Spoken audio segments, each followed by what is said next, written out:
Good morning, everybody. As Brian said, my company handles a lot of website work in the area, and Michelle had asked me to put together this presentation to kind of go through some easy steps that anybody can do. Some you can do without a web designer, web developer. Some it would be easier if you had somebody to help you. But we'll walk through them, and please ask any questions along the way. Just don't make them too hard. It's Friday morning. It's way at the beginning of the week, so I'm a little tired. But here we go. So just a couple at a very high level. A couple key website features. These days you're hearing more and more about responsive design. I'm sure, and mobile-friendly websites. So a few things. As more and more people are using their mobile devices to check the web, you need to make sure that you have a simple, clean design. It's easy to navigate. You don't want to be too text-heavy, but Google does like text for optimization purposes. So there's a fine balance between overloading the pages with content that no one's going to read, but is getting the sites indexed so to come up on different searches. The use of pictures and videos are great because people don't like to read, but with that, they need to be sized right. They need to be optimized for the web so that they are easy to view, especially, again, go back to a mobile device. We size our pictures with a 750 width max on all of our sites, just so that they're easy to view and they're not slow. The bigger the picture, so you can take, you have Joe come out and take great pictures. Those pictures are great for a brochure, for offline collateral. When you go online, you don't want to go in with the same size photos as that, because his pictures could be 6 megs. That's going to take forever to load on a computer, as well as, and then on a wireless network, it's never going to load. You want to go in with smaller pictures. You have a guy like Joe come in and take pictures for your business. You want to just resize them. In many cases, the photographer will resize them for the web before delivering them to you. Mobile, we'll talk about that in the next couple slides. Easy ways to contact business. I like to have contact forms on just about every page of the website, not just on the contact page, so that it's easy. Some sites will put for more information, and put the company's phone number or a click box to bring them to the contact form. Sometimes on the site, depending on the design and how it lays out, we'll put the form right on the sidebar. On my own site, we have it on the sidebar, on every page, so that you can be on any page and fill out the information you want to get to my company if you're looking for information. The web is 24/7, 365. People fill out contact forms any time of the day and night now. It's not just when business is open. So giving people an easy way to find you on the web is very important these days. You'll receive forms, like I say, when business is closed. And if you're selling something, make it so that it's easy. Make it so people want to buy off your site. Give them a call to action. Give them offers and promotions. Encourage people to buy. The internet has sparked people price shopping everything, and with that, as a business that has a account site, you want to be able to have promotions. Save today, buy, sign up for our newsletter and save X% off your next offer. Those type of actions, so that people are more likely to, want to make that purchase. One thing that's becoming more and more popular, and it could be bad if you don't have good reviews, but it's online reviews. Online reviews, is what I call the referral of yesterday. I do business with many people in this room, and many people have hired me here to do their work, and they'll refer me to their network of friends. But if they write a Google review on Google, that's seen by hundreds of people every month. So it's very informative, and more people are looking at reviews before hiring companies. I know people have called me up and said, we saw your reviews on Google, we'd like to talk to you. So it's not just fluff, people are reading them, and the stats are validating that. We look, for this presentation we put together, got some actual sources more than just my feeling of it, but 88% of consumers trust online reviews, up from 71% back in 2011. So more and more people are taking the time to reviews. I know when I buy a product or a service or going on vacation, I look at the reviews. I know that people, you don't even know these people, but yet you're listening to their point of view, because it's not a marketed thing. It's they're giving their honest opinion of what they saw when they were there or what they purchased. So, I believe that is a big thing. And a lot of small businesses I see are not at the level of a bigger business, and this is one of these things you can do that you can compete with any size businesses getting online reviews. If you have happy customers, they will write reviews. It takes a couple minutes, so you want to ask them to to do that. Usually when we finish a site, assuming that it went well, we'll send out an email to the customer and asking them to write a review. We give them, you'll see on the next page, I have a website set up that, a web page set up that they can just click right on the review, the product that the review site they're going to use, and they can fill it out right then and there. So, online reviews are definitely a big thing. We spend a lot of time to generate reviews. We have, I believe, right now about 28 reviews on Google. Another 10 or so on Facebook, and those are really, and LinkedIn, we have a number of reviews there too. So we find that that's a big aspect to the new kind of referral business. And here are some popular review sites. I'll let you read these. Different services have different places where the reviews are more popular. Like on home improvement contracts, House and Angie's List are bigger than some of these others, and then you have the attorneys with their own services in the medical profession.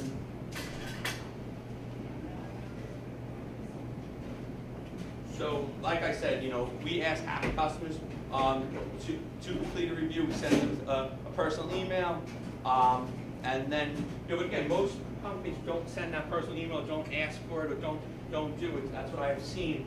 Every time we go into a new site, into a new customer. I look before I go to the customer, and I see 1, 2, 0 reviews. So the idea is to it's very easy just to ask them to write a review, and as long as they have a Google account, they can do it on their phone. On the Apple devices, it's a little bit tricky, but on a Droid device, it's very easy to do a review right on your phone, as long as you're logged into your Google account. You have to have a Google account to write an online review, but that if you don't have a Google account, most people do, but if you don't, it takes a couple minutes to set up, and then it's very easy to write the review. So on my site, we have a page called Wingman Planning /reviews, and those are hyperlinks that will take you right to the review site, so it's even easier. I know the Chamber has one, I know Tri-County has one, and Susan Sweets has one, but if you don't have that page, you can get the hyperlink right from those, right from Facebook, LinkedIn, Google+, Yelp, etc., and then just send that right in the body of the email as a hyperlink, and then when the person clicks on it, they'll be able to open up that page. Yes, sir? I can have a negative experience. You try to say something like, if it's good, tell others, if it's bad, tell us, directly to yourself. That can be dangerous. That can be dangerous, and that's why I only send that out. I don't just have that broadcast. Like, you can't just find it on my website. I have to send you that link. But if there's a bad experience, not every job's going to go smoothly for anybody. So no matter who you are, and I don't think that it's a bad experience if you have a lot of bad experience, so you have a business problem. But if you have one bad experience, I think I would write back to that review, because every Google review you can respond to as a business owner.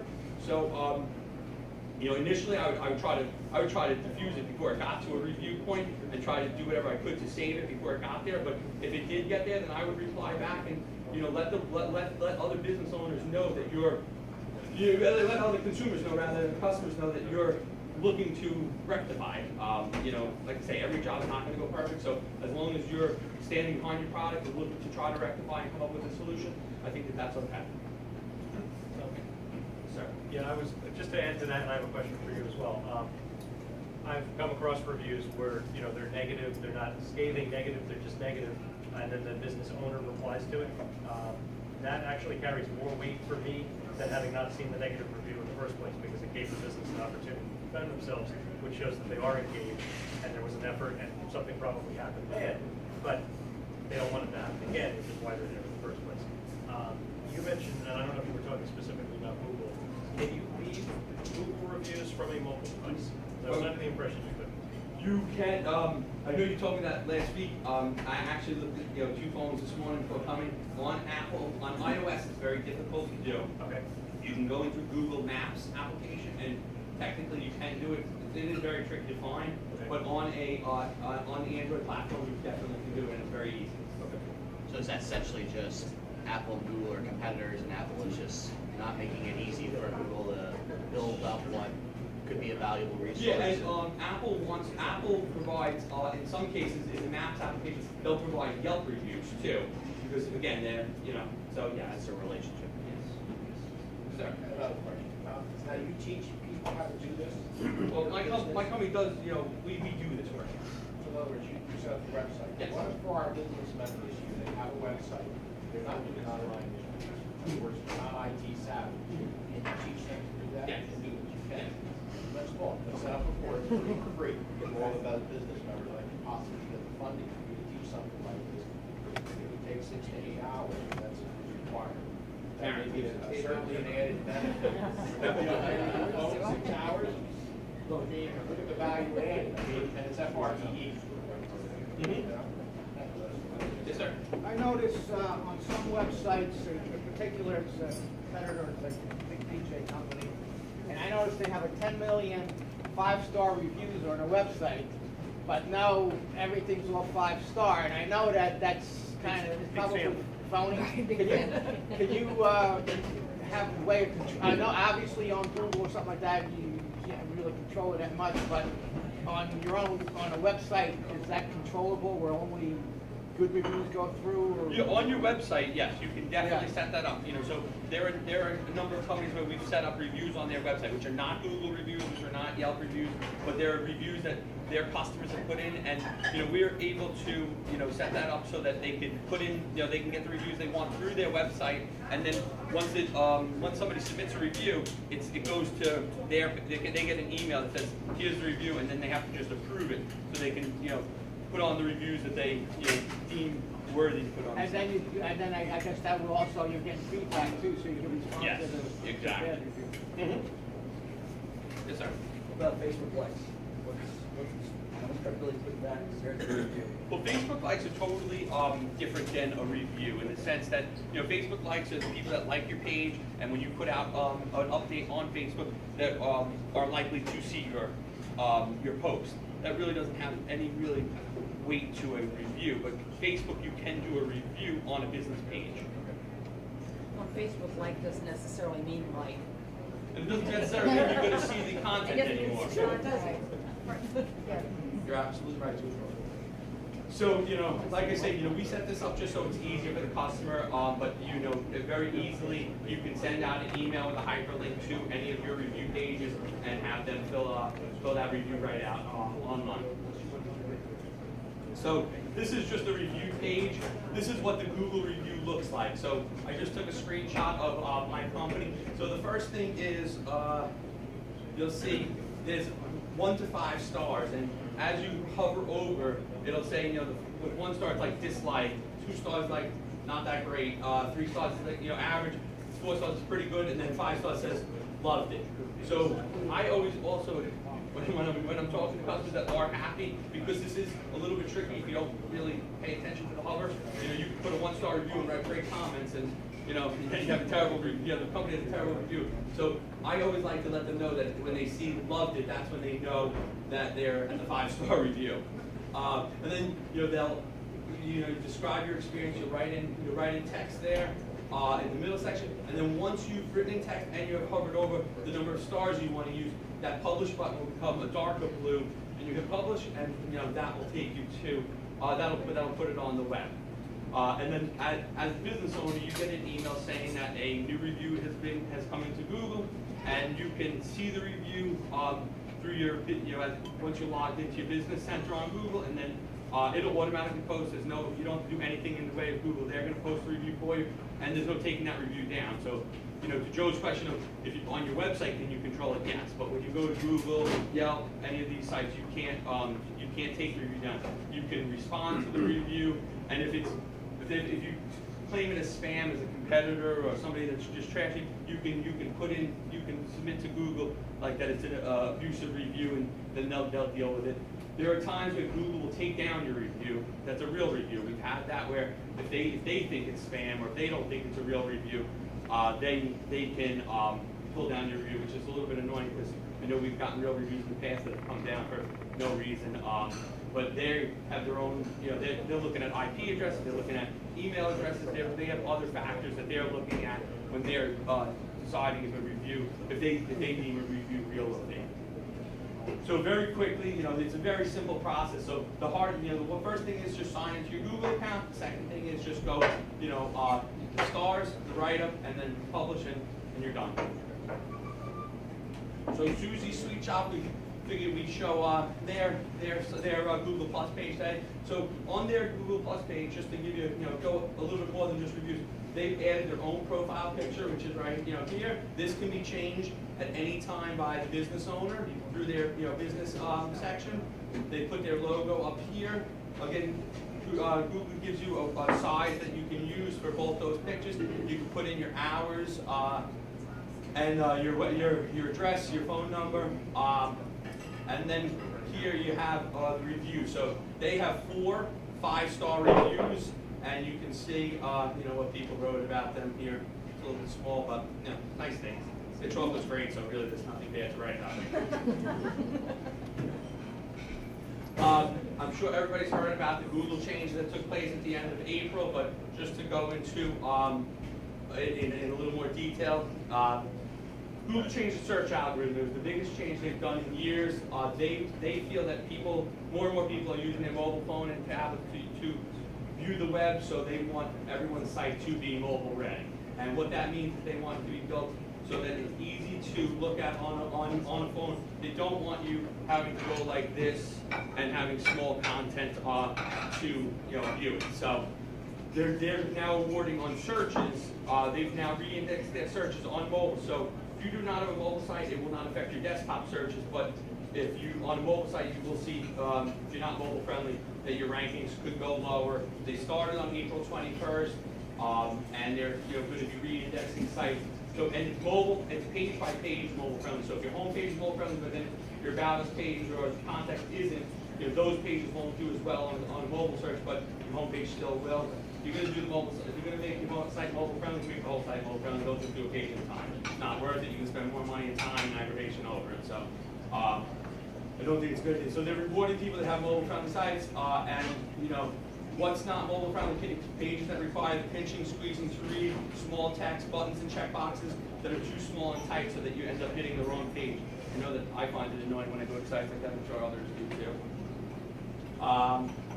You can test your site at this link, and at the end of the presentation, we've uploaded this presentation to Michelle's website, rickjames.com, so I'll give you a URL that everybody can just download this PowerPoint presentation and be able to keep it for the future. But you can go to this website, put in your URL, and you can tell if your site's mobile friendly. And if it's not, it'll give you reasons about why it's not. If it is, it will come up with a box that says, awesome, this site's mobile friendly. It's, yes, sir. 2 things. We're going to break in just a minute. I know you didn't know that for breakfast service. I'm a math guy, and when he was talking about the online reviews, the situation with the Brick Chambers site came back into my head. Google's funny with your reviews, so if you have a couple of Google reviews that are all 5-star, but you don't have a 5.0 score, it's 5.0, right? 5.0 is the best score you can score. have. That's because you don't have a minimum of 10. It's part of their math system.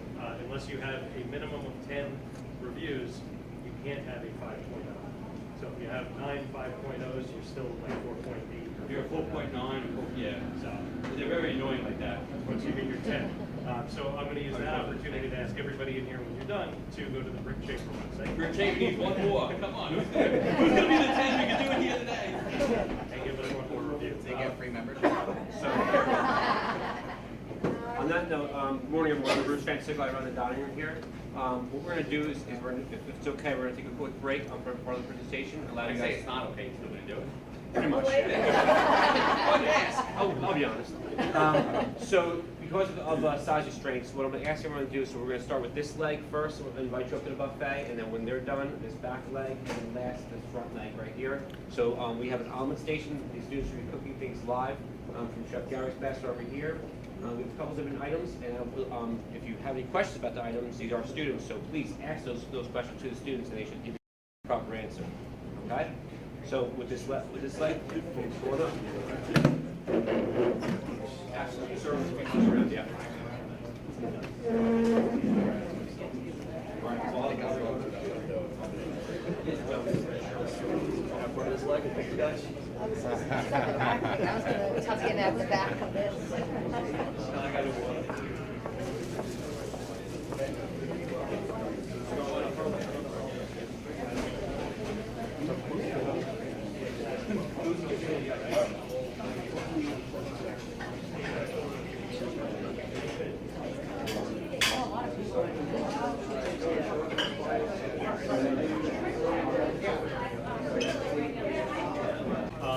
For chocolate bars, also for food. I've had it. I got a gift basket last year for Christmas. Best anywhere. Absolutely worth driving up. So we will. Is there anybody who hasn't put a card in the basket? Now's your chance. Wait. Whoa. We need one more card. You can start with that one. All right. And the winner is. Short cater.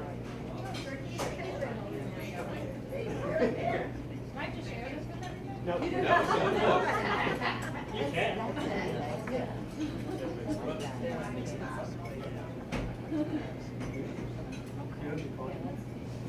All right. Everybody's card is in there, right? Everybody's in there.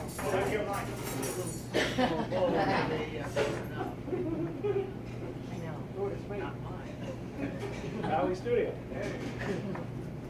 Big win, Joe, big win. I get to give out chocolate. Really? What a great thing to do on a Friday. The only thing better than eating. Buckley Insurance Group. There you go. Drink that for you. Side of the table, let's wait. Trans first. We're back to the other side of the table. All right. More. This is my phone number down there. That's my business card. Betty Lou. Betty Lou. Yay, chocolate. Oh, Gee, this is not fair. I'm surrounded by chocolate. That means you're into the big prize. They're out for the big prize. That must be it. All right, Absolutely. yeah. They're out for the big prize. Okay, there we go. We'll keep the cards off to the side and reintroduce Tom. All right, so pick up where we left off. So, what we were talking about when we before breakfast was about testing your mobile site. So this link, you can test to see if your site is mobile. I have a couple of examples that we'll look at real quick. So, Google does not like this site. This site's a customer of mine in New York that hasn't pulled the trigger yet to upgrade their site. We pulled their URL off because we don't need to make fun of them. But you can see it says not mobile friendly, text too small to read, links too close together, and the viewpoint's not set correctly. So that is Google does not like a site like that, and they'll tell you that. Now here we have Tri-County Agency of Brick here, and Google likes what it sees. It says awesome. This is a mobile friendly. This page is mobile friendly. So you see how if you look at the site, if we looked at this on a regular computer. You have a top navigation, like all sites do. That top navigation is now here, but the phone number is clickable that you can call right from your phone. You have the address that is clickable that can go right to a Google map, and you have then the rest of the text starts here. So on this site there's a slider on the home page, and this is the slider. It's resized, and it will slide. If we were online. We pulled up Shore Catering site. They are also mobile friendly, so congratulations. So, and then we're gonna break for the presentation. I'm just gonna pull up the site right on Google so you can see it. Like these are screenshots, but during the break I pulled up another site just to show you the actual site itself.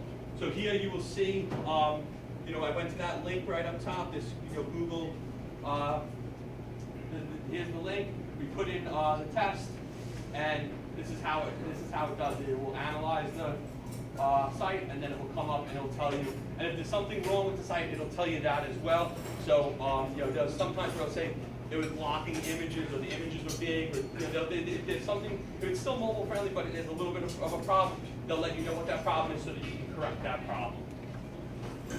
That's how quick it is, by the way. That wasn't like a saved video, Tom had. No. That's literally, we're on the school's Wi-Fi right now. It's 30 seconds for you to find out if your site is mobile. So I would recommend that everybody takes that link, and like I said, this presentation will be on Brick Chamber once this is once the presentation is over. So you can just copy and paste that link, or just click on it right on the Brick Chamber website, and you can see it. Making your website mobile friendly, test your site. That's the first thing I tell people. And even this morning, we're finishing up a job in North Jersey next week, and the guy emailed me this morning and said, my site's not mobile friendly. And I went to the test myself because I knew it was mobile friendly. I knew we built it. But I went to the test and I took a screenshot and I forwarded it to him. I said, here, look, Google says it's mobile friendly. So Google's smarter than I am. So they say it's mobile friendly. It's mobile friendly. If it's not mobile friendly, like I say, they'll give you the advice of what's wrong, and you can do this on a page-by-page basis. Like I said at the beginning of the presentation, don't do your site like that. Do the whole site, make it all mobile friendly rather than do it page-by-page and then spend more time and money. If you're using a template site like a Wix, a WordPress, a Joomla, there are responsive templates available, so you can look.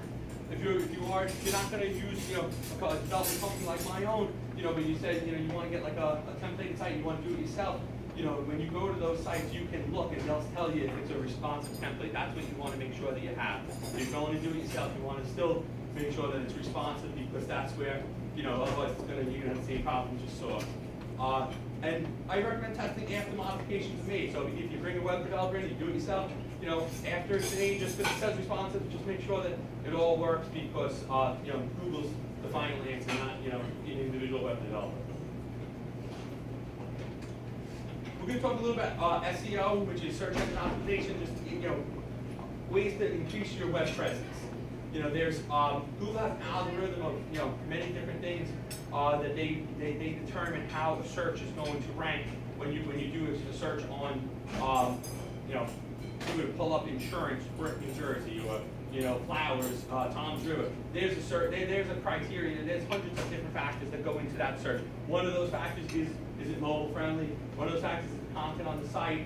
Other things are the pictures. Make sure they're tagged properly. But here are a couple just free, easy things you can do. Title tags on every page is the top title. It's called the HTML page title. Having that filled out to describe what that page is a very good, very good for the ranking. And you want to use up to 55 characters. So, people say, oh, can you just, put in all these keywords? No, you can't. You can put keywords on every page, but you can't just stuff in keywords. Google doesn't like that, and after 55 characters, they don't read it anymore. So they're going out with a box. It's going to go ahead and go to your site. It's going to pick up what's on that site, and in that they're going to look at the first 55 characters. After that, they're not looking at it. So when they when you tell your web developer, oh, just load it in, it's not doing anything. So and with the meta description, that's the description of each page. So that's up to 150 characters describing the page. Same as above, with keywords and phrases that people would be looking for. So, think about the pages, think about what text is on those pages, and each page can have a different keywords. So, let's use Susie's with the chocolate. You have, a page on fudge. You have a page on milk chocolate, on dark chocolate. So each of those pages and different products will have you can have different keywords and different meta descriptions for. And also, just one thing we didn't talk about, just SEO versus paid search. Does everybody know the difference between those two? Does anybody know the difference between those two?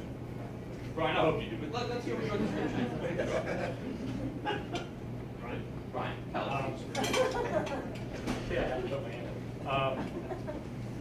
You can on Google and other search engines, but primarily Google, you can have an account established where you create an ad with keywords, which would be a paid, and you bid essentially on what you want those clicks to be worth, and other businesses are doing the same thing. So to use Susie's again, you can have an ad, you can have a paid advertisement that to you want to be $1 a click. And if there's somebody up the road with one that's 25 cents a click, that's all they're willing to pay per driven customer, then the dollar a click will be favored. It'll be up higher. And when you go to Google at the top, you always see it's hard to see on many monitors now, but there's a shaded yellow box around the sponsored advertisements. Search engine optimization is not paid, and that's where somebody like Tom would come in. Can you see it on here? You really can't see it, but these top three are faded. So those are paid searches up there. No, those are actually not paid searches. It doesn't say ad sponsored. logo No, next to it. yeah. Paid search. A little yellow ad logo. Yeah, you see the ad logo there. Hold on, let's see if we can get it.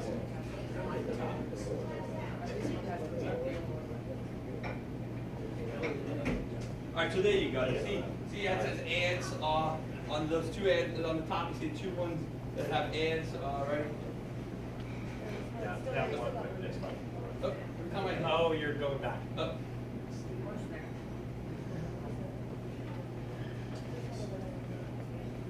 I'm not gonna use the pointer this time. Is the word ad effective? I see it and think it's gonna be an advertisement, I don't wanna bother. You know, I think that there's a benefit for both paid search and organic search. Paid search, I think, is good for the very generic terms, whereas I think, you know, on the local terms, it's not as valuable. So, you know, if you just type in photography into very generic search, you know, getting to Joe's site, if he was doing paid search, is good because he's not just going to come up with under the term photography, but under photography, Tom's River or Ocean County, I think a lot of people think like you and, you know, will click on the organic search. So for very generic keywords, I think there's value. But so on the top of, we lost the page I have. I know, to answer your question, though, over time, it does build brand recognition for certain types of sites, because I'll see, I do very similar searches throughout my day. I search hundreds of things a week, but they're all related to technology, and I'll start to recognize the same 5 or 6, even if I'm searching for something that to me seems completely different, you start to see, you know, CNET comes up a lot. They do a lot of paid searches for reviews, for products, for things that would apply. So this is, you know, the top three are paid search, and then down the right side is paid search. This right below that, we have the addresses right there. That's, you know, Google Maps section, and then under that starts, you know, organic search. So it would be. Also, if you think about it, I mean, Google creates millions and millions of dollars revenue a year. It's coming from people paying for It's the all search. paid. So They're if it money- doesn't work, there wouldn't be people that would be using it. Yeah. Google So- wouldn't exist. Yeah, so, you know, their money's made on paid search, they don't make any money on search engine optimization. You know, companies like myself and, you know, that specialize in search, they make money on it, but, you know, Google doesn't make money on it. So then this is the, you know, free listing. Going back to the reviews, you see we just did contracts, you see Angie's List come right up. So Angie's List is a good site to get reviews if you are a contracting company, you know, similar to what we talk about with Google reviews. So back over to the presentation.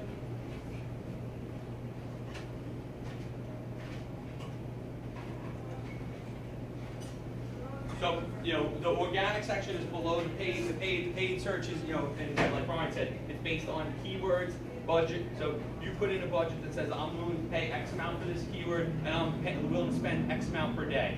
And then Google's algorithm will tell you where you place on those different keywords, and it's against your budget and against your competition.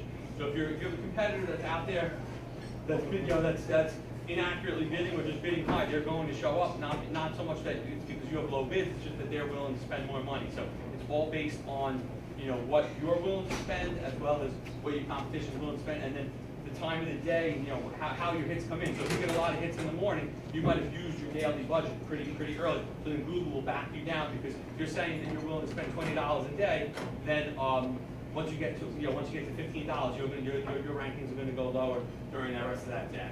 So. I was just gonna say, which is true for the competition too. If somebody's paying more for an ad, sometimes it might be beneficial to bid less and let your competition have the morning. And then they're gonna expend their budget by noon, and you've got the whole rest of the day at a lower price. Exactly. Now, you know, many sites are built with an administrative area. You know, we call them an admin area. You know, WordPress sites, I know, you know, have it. You know, the Wix sites have it. You know, and in your administrative area, a lot of times you'll have access to edit your page titles, your meta tags, meta descriptions, those kind of things. So, you know, if you have a site that already, you know, that you have an admin for, you can check it out and see if it, and, you know, if you don't have those tags in there, depending on who built your site, they likely can add that in, you know, so you can update your own page titles and meta descriptions if you choose. Also, with that, it's not in this presentation, but just the added bonuses. For pictures, it's called an alt tag, which is what you update. So an alt tag is, you know, Google can't read what a picture says. So you have a picture of you know, of roses for, you know, that you want to push, but they can't read a picture. So you would put in behind that in an alt tag, you know, roses, Valentine's Day roses, so that, you know, that picture gets optimized for search, you know, and Tom's site will come up at that point. More ways to boost your website.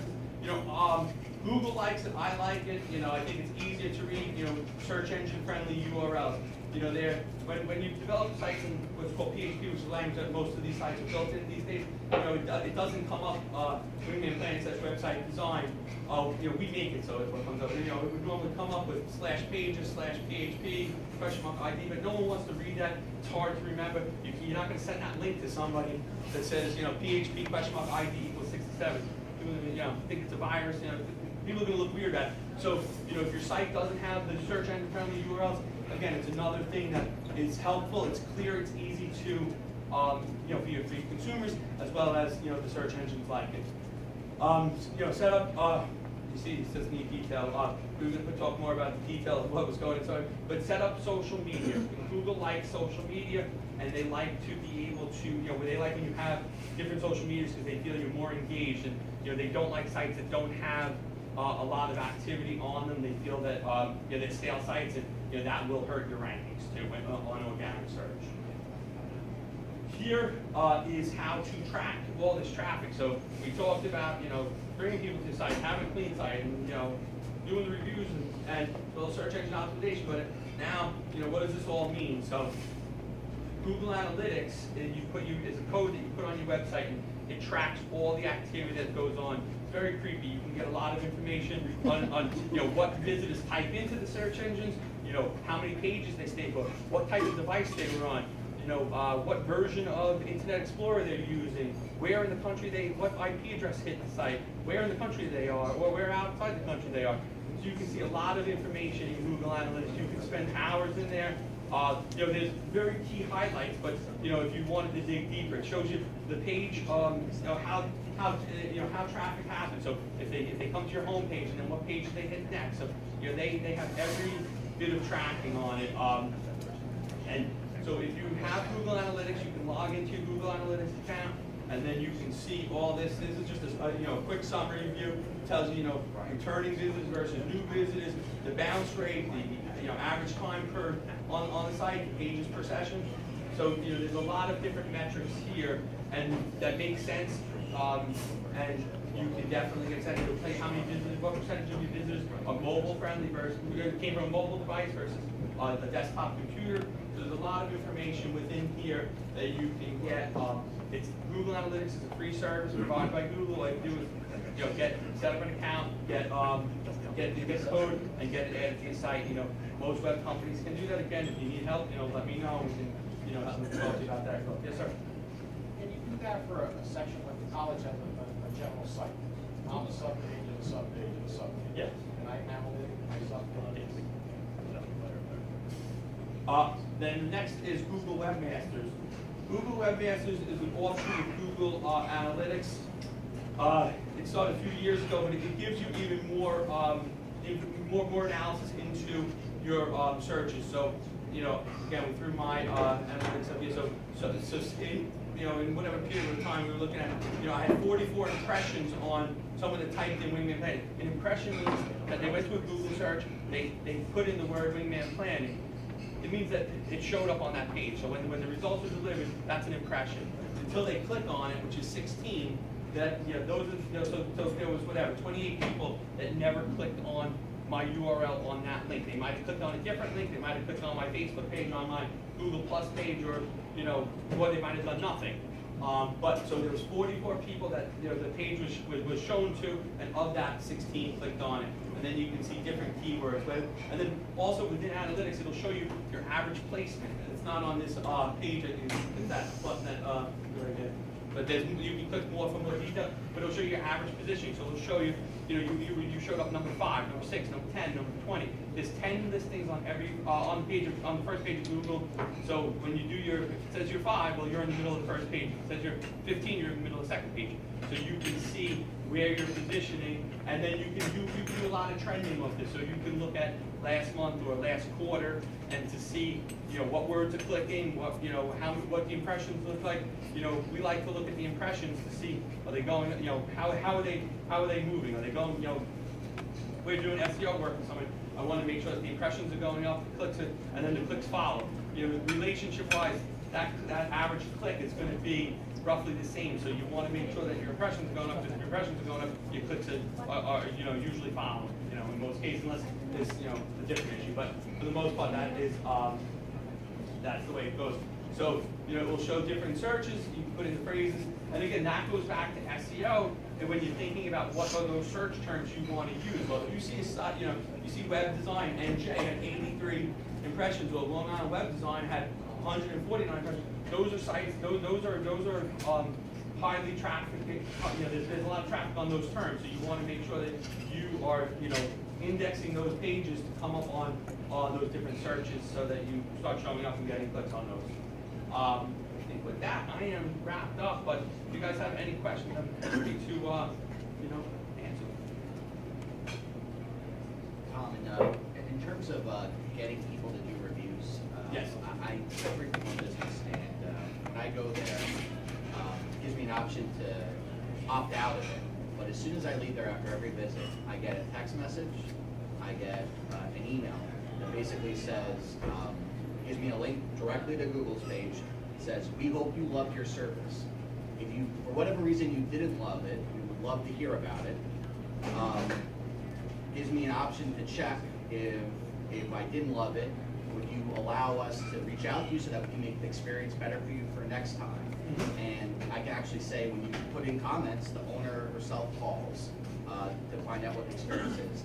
And basically, all through that app allows me to basically, whatever I put in the field 5 and then in the content, goes right to Google. So I actually never go to Google myself, but it somehow knows, like, if you're logged into your Gmail account. You have to be logged into Gmail. But if you're logged into any sort of Google Maps or anything on the app, it knows, and it just sends me there.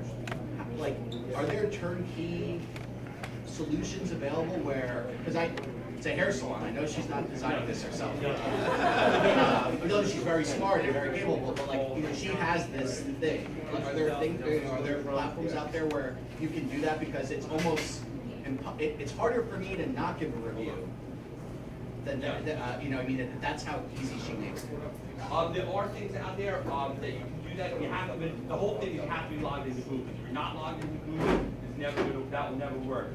Everybody wants to do that, but it has to be Google. You're logged into Google, and then you can do it. I don't know what program she's using, but that's the key, is that you're logged in.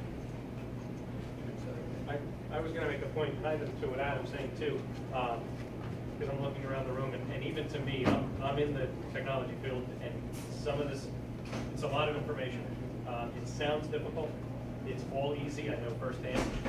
It's the kind of thing that sounds difficult because we're all busy, and we're gonna leave here and go to our full-time thing, and customers are gonna call, and we're gonna have to get, reactive again. If you have a website and you think that it's deficient in any of these areas, you're not getting reviews, it's absolutely worth taking the time to do something about it, because it's not difficult. It sounds difficult, but it's really not difficult. Yes. Tom, you know my website, of course, because you did it.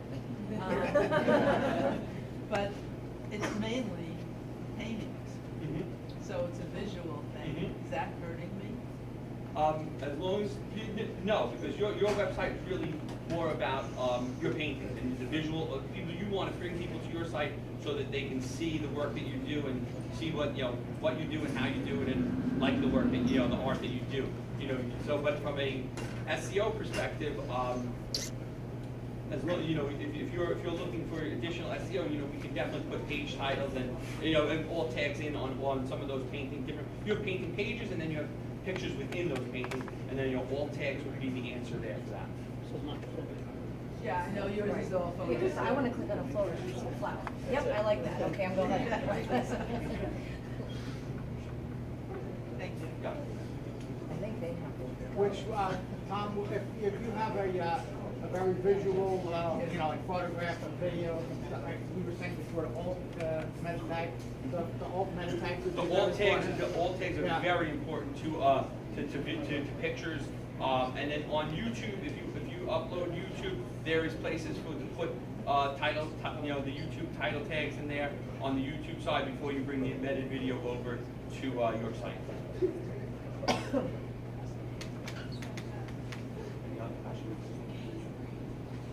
right, if I could interrupt for 1 second, I just would like to introduce the students that were involved in preparing and serving your breakfast. And we're just gonna go down the line and just say your name and what your home school is. Keep in mind, they come from various high schools, 19 sending high schools throughout the county. I'm Catherine, and I'm from Manchester. Speak up so you can hear. I'm Andrew, and I'm from Lacey. I'm Madison, and I'm from Claremont. I'm from Renee, I'm from Lacey. I'm Melissa, I'm from Thompson, Illinois. I'm Leo, I'm from secondary school. I'm Brianna, and I'm Catherine, and I'm from First Township. Tyler. I'm Justin from my school. I'm Maria, and I'm from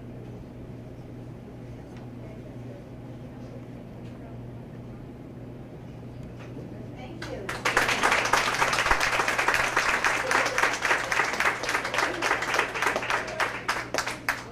All right, now clean up, let's go.